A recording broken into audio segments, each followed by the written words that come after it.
السلام علیکم ورحمۃ اللہ وبرکاتہ.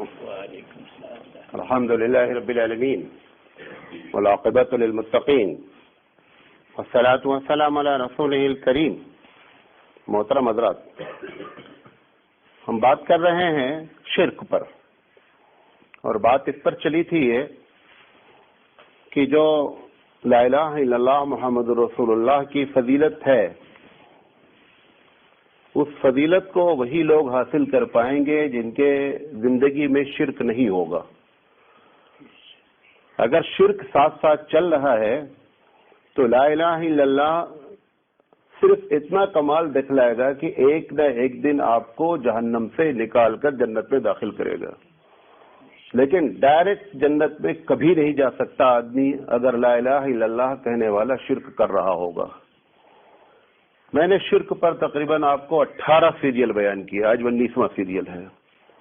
یہ جو شرک آج میں بات کر رہا ہوں اس کو لوگ عموماً شرک نہیں سمجھتے ہیں، لہذا یہ زیادہ اہم ہے کہ آپ اس کے بارے میں جانیں کہ یہ کون سا شرک ہے. اس میں ہم انشاءاللہ 4 باتیں بیان کریں گے. کتنی باتیں بیان کریں گے؟ 4 باتیں.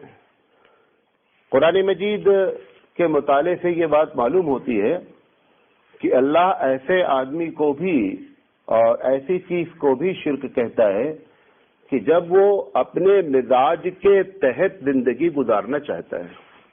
شریعت کو ایک طرف رکھ دیتا ہے، اس کا اپنا مزاج ہے، اس مزاج کے تحت زندگی گزارتا ہے تو شریعت اس کو شرک کہتی ہے. قرآن مجید کہتا ہے کہ افرأیت من اتخذ الہہ ہوا، کہ کیا تم نے دیکھا نہیں اس شخص کو جس نے اپنے من کو، اپنے جی کو اپنا خدا بنا لیا ہے.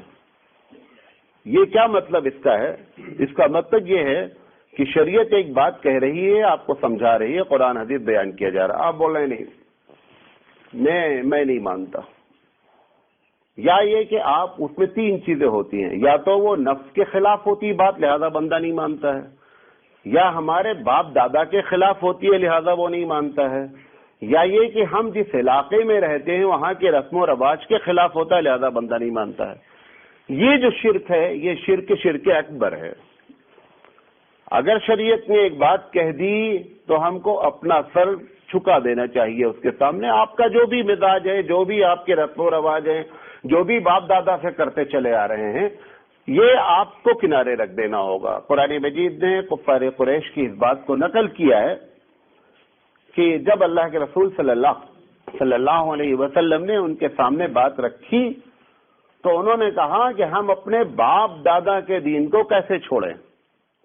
حضرت ابو طالب جو حضور کے چچا جان ہیں، آخری لمحے میں یہی جملہ کہہ کر کے انتقال کیے کہ ہم اپنے باپ دادا کے دین پر مر رہے ہیں. تو پتہ چلا کہ ہمارے پاس یہ 3 چیزیں بنیادی طور پر ہوتی ہیں کہ جہاں پر ہم اللہ کی بات کو چھوڑ کر ان چیزوں کی باتوں کو تسلیم کرتے ہیں، لہذا اس کا نام بھی شرک ہے. نمبر 2، شریعت کے معاملے میں کسی کو یہ سمجھنا کہ جناب اس بندے کو حلال حرام کا حق ہے. جب قرآن مجید کی یہ آیت نازل ہوئی، اتخذوا احبارهم ورهبانهم اربابا من دون اللہ، کہ یہ وہ لوگ ہیں عیسائی کہ جنہوں نے اپنے فادر اور پادریوں کو اپنا خدا بنا لیا ہے. تو حضرت عدی بن حاتم چونکہ کرسچن تھے، بعد میں مسلمان ہوئے تھے، انہوں نے اللہ کے رسول صلی اللہ علیہ وسلم سے ایک دن کہا کہ یہ قرآن مجید کی جو آیت ہے کہ ہم اپنے فادر کو یا اپنے علماء کو خدا مانتے ہیں، حالانکہ ہم تو کبھی ہم کو خدا نہیں مانتے، یہ قرآن نے ہمارے اوپر الزام رکھا ہے. ہم کرسچن لوگ ایسا کرتے ہی نہیں ہیں. اللہ کے رسول صلی اللہ علیہ وسلم نے فرمایا کہ اس آیت کا معنی تم سمجھے؟ انہوں نے کہا فرمائیے. انہوں نے کہا کہ کیا تمہارے یہاں یہ بات نہیں ہے کہ ان لوگوں کو شریعت میں حلال حرام کا حق دیا گیا ہے؟ ایسا نہیں کرتے ہیں کہ ایک چیز بائبل میں، انجیل میں جائز لکھی اس کو تم نے حرام کر دیا ہے، یا انجیل میں حرام اور تم نے اس کو حلال کر دیا. کہا ایسا تو ہم کرتے ہیں. آپ نے فرمایا فتلک عبادتہم، یہی تو ان کی عبادت ہے. یہ جو ہمارا عقیدہ ہے، جیسے ہمارے یہاں مسلمانوں میں جو شیعہ طبقہ ہے وہ جب اپنے امام کو معصوم کہتا ہے تو وہ اس بات کو بھی کہتا ہے کہ اس کو شریعت میں اوپر نیچے کرنے کا اختیار ہے۔ اللہ رب العزت قرآن کریم میں فرماتا ہے، نبی کریم صلی اللہ علیہ وسلم نے جس وقت اپنی ذات کے لیے شہد کو حرام کیا کہ میں آج سے شہد نہیں کھاؤں گا، اللہ نے فوراً نوٹس لی، فرمایا یا ایھا النبی لم تحرم ما حل اللہ لک، کہ محمد صلی اللہ علیہ وسلم آپ نے ایسا کیسے کر دیا کہ جو چیز ہم نے حلال کی تھی آپ نے اس کو کیسے حرام کر لیا؟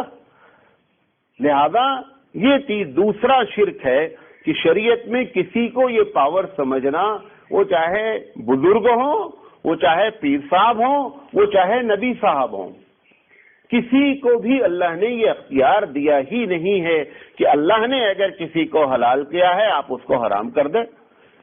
جیسے ایک حدیث ہے جس پر زبردست قسم کا اختلاف ہے، حضرت عمر رضی اللہ تعالی عنہ کے بارے میں یہ مشہور ہے، بخاری کی روایت ہے کہ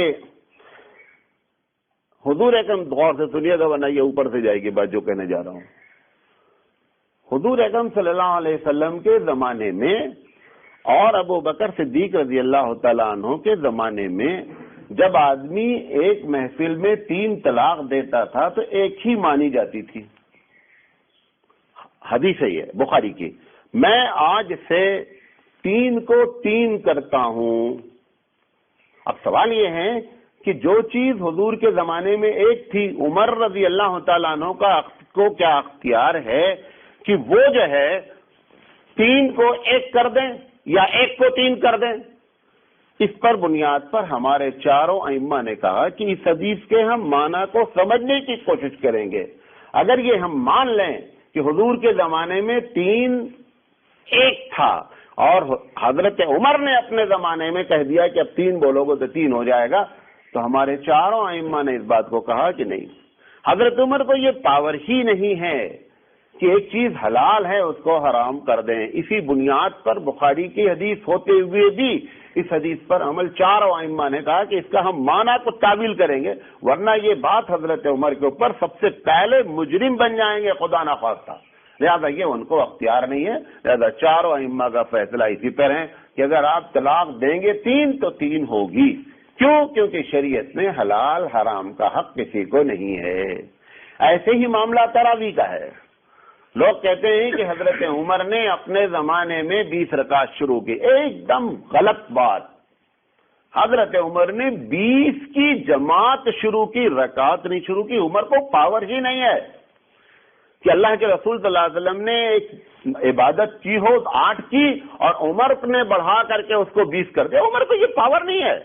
امام اعظم علیہ الرحمہ فرماتے ہیں کہ یہ لوگوں نے غلط فہمی کی کہ حضرت عمر نے 20 رکعت شروع کی۔ حضرت عمر نے 20 کی جماعت شروع کی، 20 رکعت کو پاور ہی نہیں ہے کہ حضور نے 8 پڑھا ہو، حضرت عمر نے 20 کر دیا ہو۔ اگر ایسا آپ مانیں گے تو اس کا مطلب عمر کو یہ رائٹ دیا گیا کہ آپ چاہیں تو جس کو اوپر کر دیں، جس کو نیچے کر دیں۔ ایسا عمر کو نہیں پاور ہے، عمر ہی نہیں، کسی کو نہیں پاور ہے۔ اگر آپ ایسا کریں گے تو شریعت میں مداخلت مانا جائے گا۔ لہذا ہمارے یہاں اس پر بھی چاروں ائمہ کا اتفاق ہے کہ تراویح 20 رکعت ہے۔ 20 سے زائد کا تو ہے لیکن 20 سے کم کسی کا نہیں ہے، کیونکہ اگر آپ 20 سے کم مانیں گے اور حضرت عمر کے بارے میں یہ بھی مانیں گے کہ انہوں نے 20 کیا، تو اس کا مطلب عمر کو آپ نے خدا مانا اور عمر خدا نہیں ہے۔ بات سمجھے میری؟ لہذا یہ دوسرا وہ شرک ہوتا ہے جو انسان کرتا ہے اور سمجھ نہیں پاتا ہے۔ تیسری چیز، قیامت میں یہ بندہ عقیدہ رکھے کہ میں جو کچھ بھی کروں وہاں کچھ ہمارے لوگ ایسے پاورفل ہیں جو ہم کو چھڑا لیں گے، جس کو آپ شفاعت کہتے ہیں۔ شفاعت کے بارے میں اہل سنت والجماعت کا عقیدہ سمجھ لیں۔ یہ وہ ساری چیزیں ہیں کہ جس کو آپ کو اپنی ڈیلی زندگی میں جاننا اشد ضروری ہے۔ ہمارے پاس اہل سنت والجماعت کا عقیدہ یہ ہے کہ اللہ تعالی وہاں نبیوں سے لے کر کے صلحاء تک، نیک لوگوں تک شفاعت کا اختیار دے گا کہ آپ اگر کسی کے بارے میں کہیں تو ہم اس کو معاف کر دیں گے، کسی کے بارے میں کہیں پھر کہتا ہے کہ آپ اسی کے بارے میں کہیں گے جس کے بارے میں ہم پرمیشن دیں گے۔ تو 2 چیزیں ہو گئی شرط، قیامت میں شفاعت لوگ کریں گے جہنمیوں کے لیے جن کے بارے میں جہنم کا فیصلہ ہوا ہے، شفاعت کریں گے، لیکن کرنے والے کو پرمٹ چاہیے، جس کے لیے کی جائے اس کے لیے پرمیشن چاہیے۔ جب تک یہ دو باتیں نہیں ہوگی کوئی مائی کا لال وہاں پر نہیں مار سکتا ہے۔ اور ان شفاعت میں سب سے بڑی شفاعت حضور اکرم صلی اللہ علیہ وسلم کو عنایت ہوگی، صرف جہنمی والے نہیں، نبی کریم صلی اللہ علیہ وسلم کی شفاعت مختلف انداز میں ہے، الگ الگ جگہ پر الگ الگ طرح کی شفاعت کریں گے۔ مثال کے طور پر چند باتیں آپ کو بتاتا ہوں۔ اللہ کے رسول صلی اللہ علیہ وسلم شفاعت فرمائیں گے، سب سے بڑی شفاعت کہ اللہ سب لوگ پریشان ہیں، آپ حساب شروع کر دیجئے، یہ پہلی شفاعت ہوگی۔ اس میں یہ نہیں کہا جائے گا کہ ان کو اللہ گرین چینل سے بھیج دو جنت میں، ایسا نہیں، صرف اللہ حساب شروع کر دیجئے، پبلک پریشان ہے، سارے انبیاء کے پاس لمبی چوڑی حدیث آپ جانتے ہیں، یہ پہلی شفاعت ہوگی، اسی کا نام شفاعت کبریٰ ہے۔ اس کے بعد اللہ کے رسول مختلف مقامات پر شفاعت فرمائیں گے۔ مثال کے طور پر بعض لوگوں کا پلڑا 50-50 ہو گیا، تولا جائے گا نا اعمال کو، قرآن مجید کہتا ہے فَأَمَّا مَنْ ثَقُلَتْ مَوَازِينُهُ فَهُوَ فِي عِيشَةٍ رَاضِيَةٍ وَأَمَّا مَنْ خَفَّتْ مَوَازِينُهُ فَأُمُّهُ هَاوِيَةٌ۔ پتہ چلا اعمال تولے جائیں گے، پلڑا جب برابر ہو جائے گا، بندہ نہ جنت کا مستحق نہ جہنم کا۔ ایسے موقع پر حضور صلی اللہ علیہ وسلم بعض لوگوں کی سفارش کریں گے، لیکن جن کے لیے بھی سفارش کی جائے گی ان کے لیے پرمیشن پہلے سے موجود ہوگی۔ ایسا نہیں ہوگا کہ جس کو جس کا دل چاہنا ان کو بھی ڈال، ایسا کیوں؟ اور دوسری بات لاجک ہے، وہ کریں گے بھی نہیں۔ حضرت ابو ہریرہ رضی اللہ تعالیٰ عنہ نے نبی کریم صلی اللہ علیہ وسلم سے پوچھا کہ اللہ کے حبیب یہ بتائیے کہ آپ کون خوش قسمت لوگ ہوں گے جن کے لیے آپ سفارش فرمائیں گے؟ پیارے حبیب مصطفیٰ صلی اللہ علیہ وسلم نے فرمایا میں ان کے لیے سفارش کروں گا جنہوں نے خلوص دل کے ساتھ لا الہ الا اللہ محمد رسول اللہ پڑھا ہے۔ پتہ چلا پرمیشن بھی اسی کے لیے دی جا رہی جو حقیقت میں توحید پر رکھتے، غلطی سے گناہ کیا ہے۔ ایسا نہیں ہوگا کہ جس کا دل چاہے، جس کے لیے دل چاہے۔ قرآن مجید کی 2 آیتیں نقل کرتا ہوں۔ قرآن مجید کی سورہ یہ آیت الکرسی میں ہے کہ من ذا الذی یشفع عندہ الا باذنہ، کون ہے جو اس کے دربار میں اجازت کے بغیر شفاعت کرے۔ دوسری جگہ کہتا ہے وَلَا تَنفَعُ الشَّفَاعَةُ عِندَهُ إِلَّا لِمَنْ أَذِنَ لَهُ، اسی کے لیے شفاعت کی جائے گی جس کے لیے اجازت نامہ موجود ہوگا۔ یہ دونوں باتیں کنڈیشنل ہیں، مطلق شفاعت کسی کے لیے پرمیشن نہیں ہے، نہ قرآن نہ اہل سنت والجماعت کا یہ عقیدہ۔ اگر کوئی آدمی یہاں سے کہ ہمارے گھر میں مولانا صاحب خاندان میں ہے، ہمارے گھر میں 10 حافظ صاحب ہیں، میں فلاں سے مرید ہوں اور فلاں، کوئی پر نہیں مار پائے گا جب تک یہ دونوں کنڈیشن ایک ساتھ اکٹھا ہو جائیں گے۔ یہ عقیدہ بھی قریشوں کا، یہ عقیدہ بھی ان کا تھا، یہودیوں کا۔ وہ کہتے تھے کہ محمد صلی اللہ علیہ وسلم ٹھیک ہے آپ جو کہہ رہے ہیں، لیکن ہم لوگ بڑے سلیکٹڈ لوگ ہیں، نحن ابناء اللہ، ہم تو اللہ کے بیٹے ہیں، واحباؤہ، اور ہم اس کے بڑے پسندیدہ لوگ ہیں، ہم تو گرین چینل سے جنت میں چلے جائیں گے۔ اللہ کے رسول صلی اللہ علیہ وسلم نے فرمایا کہ اگر یہ پسندیدہ ہیں تو ان سے کہیے کہ مرنے سے کیوں ڈرتے ہیں؟ جن کو معلوم ہے کہ اللہ کے دربار میں ہمارا وی آئی پی ٹریٹمنٹ ہوگا تو مرنے سے کیا کیوں گھبرا رہے ہو؟ مرنے سے تو بندہ اسی لیے گھبراتا ہے کہ معلوم نہیں وہاں کیا ہونا ہے، اس لیے بندہ گھبرا رہا ہے۔ اور اگر تم کو یقین ہے کہ وہاں ہمارا ریڈ کارپٹ سے استقبال ہوگا تو آپ کو تو ابھی تمنا کرنی چاہیے مر جائیے۔ فَتَمَنَّوُا الْمَوْتَ إِن كُنتُمْ صَادِقِينَ، اگر تو سچے ہے، اگر تو سچا ہے تو موت کی تمنا کر۔ تو پتا چلا کہ یہ عقیدہ بھی باہر سے آیا ہوا عقیدہ ہے۔ چوتھی بات،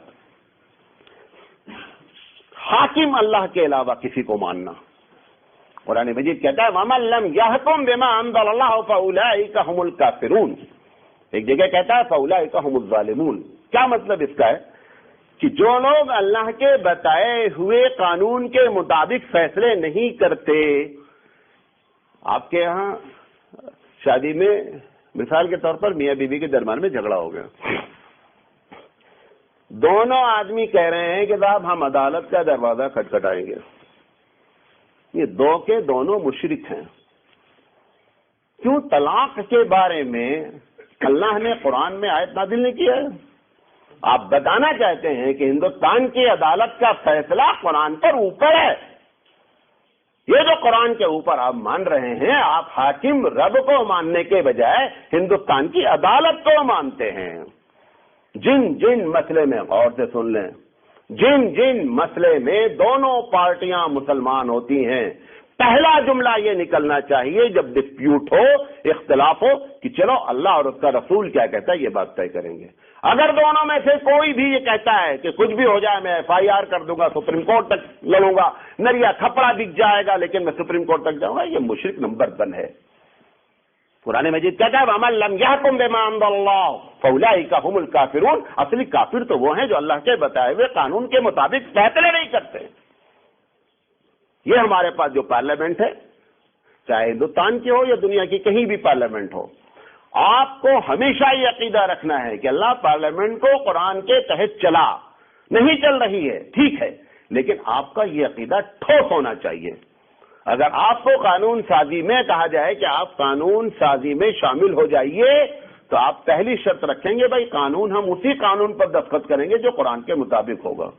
اور اگر آپ بھی وہیں بیٹھ کر قانون بنانے لگے، مسلمان عبداللہ عبد الرحمان، اور قرآن کے خلاف آپ دستخط کر رہے ہیں پارلیمنٹ میں بیٹھ کر کے، آپ بھی مشرک ہیں۔ اللہ کے علاوہ کوئی حاکم نہیں ہے۔ اللہ کے حکم کو پارلیمنٹ کے، ہمارا اسلامی پارلیمنٹ کیا ہے؟ اللہ کے حکم کو نافذ کرنے کے لیے پارلیمنٹ ہے، پارلیمنٹ قانون بنانے کے لیے نہیں ہے۔ قانون وہیں وہ بنائے گی یہاں رب ذوالجلال نے جان بوجھ کر خاموشی اختیار کی ہے، وہاں پر آپ قانون بنائیں گے۔